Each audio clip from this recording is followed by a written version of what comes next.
ہم جو سب سے مہنگی بجلی بنا رہے ہیں وہ اس وقت بن رہی ہے ہماری جو ہے وہ RLNG سے.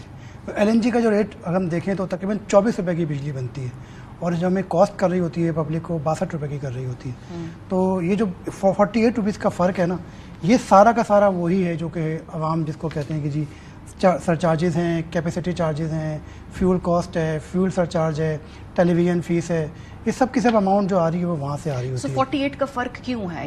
یہ ہمیں 48 روپیز ایکسٹرا کیوں دینے پڑ رہے ہیں؟ یہ ٹیکسز تو ہیں, لیکن کس کا قصور ہے, کس کی غلطی ہے, کس کی مس مینجمنٹ ہے؟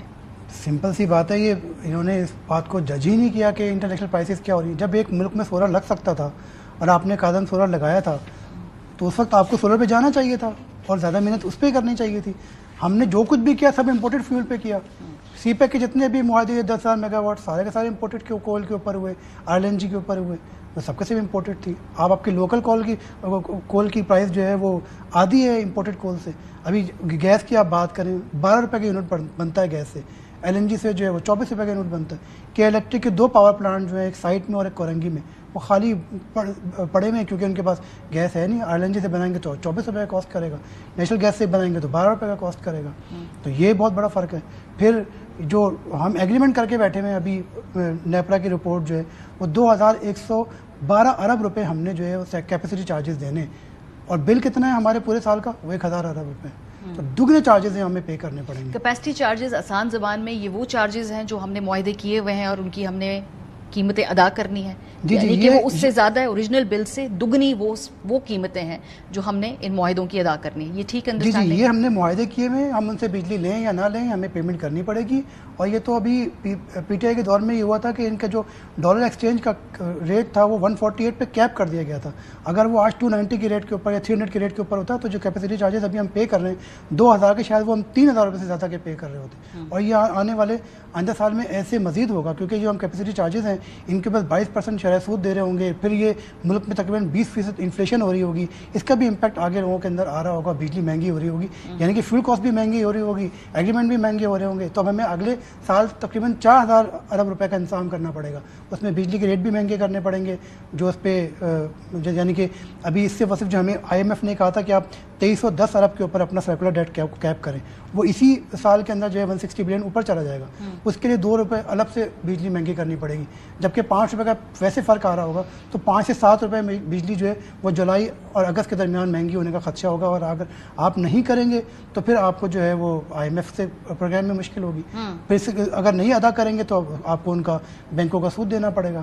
تو یہ مسلسل جو ہے نا نقصان در نقصان در نقصان. اور پھر ایگریمنٹ چونکہ ہم اب 2028 اور 2032 جا کے ایگریمنٹ جو ہے ان سے ہماری جان چھوٹے گی. اب اگر لوگ سولر پہ جاتے ہیں تو ہم کہتے ہیں جی ہم ان سے 2,000 روپے کلو واٹ کے لگا دیں گے, یا کیونکہ جو ہم پاکستان کا بڑا جو تاجر ہے نا, صنعت کار ہے, اور جو 700 یونٹ استعمال کرتا ہے, وہ سارا برڈن شیئر کر رہا ہوتا ہے غریب صارفین کا بھی. یہی صنعت کار بھی کرتے ہیں, یہی دکاندار بھی کرتے ہیں. اب جب یہ سولر پہ چلے جاتے ہیں تو آپ کہتے ہیں جی یہ پھر اس کے اوپر جو بجلی کے بل ہیں صنعت کار کے بھی اور دکاندار کے بھی, اس کے اوپر 2.5% جو ہے نا ود ہولڈنگ ٹیکس لگا ہوا ہے, انکم ٹیکس. وہ پھر آپ کو کیسے ملے گا؟ وہ FBI کی وہاں سے انکم ختم ہو جائے گی. اس لیے چاہتے ہیں کہ سولر جو ہے وہ ہائی لیول کے اوپر نہ جائے اور چھوٹے جو ہے نا 5 میگا واٹ 10 میگا واٹ یہ یوز ہو. یعنی جو اپنے یہ بجلی کے معاہدے ہیں ان کو سسٹینیبلٹی کے لیے ان کی پاکستان میں اس وقت یہ سوٹ نہیں کرتا ریاست کو کہ سولر پہ چلے جائیں, بیکاز پھر پیسے کیسے واپس کریں گے, ادھر سے کما کے پیسے دینا ہے نا ادھر.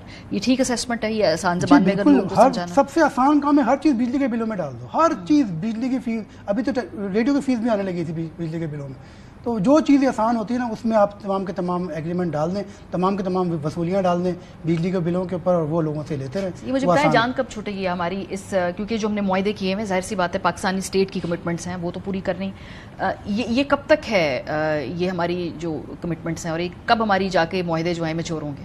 یہ ہنگامی طور پہ اگر ہم کرنا چاہیں تو ہم کر سکتے ہیں. وجہ اس کی ہے کہ ہمارا بیڑا غرق ہو رہا ہے فرنس آئل کی وجہ سے, اور اس گیس کے لاسز کی وجہ سے, اور بجلی کے لاسز کی وجہ سے. ہم اس کے اوپر IMF کے ساتھ UN کے ساتھ بات کریں کہ جی ہمارے کیپیسٹی چارجز جو ہیں وہ ہمارا بیڑا غرق کر رہے ہیں, ہمارا ڈیفیسٹ بڑھا رہے ہیں, تو ہم ان کو ری نیگوشیٹ کریں یا ان کو ختم کریں جو ہم استعمال نہیں کرنا چاہتے.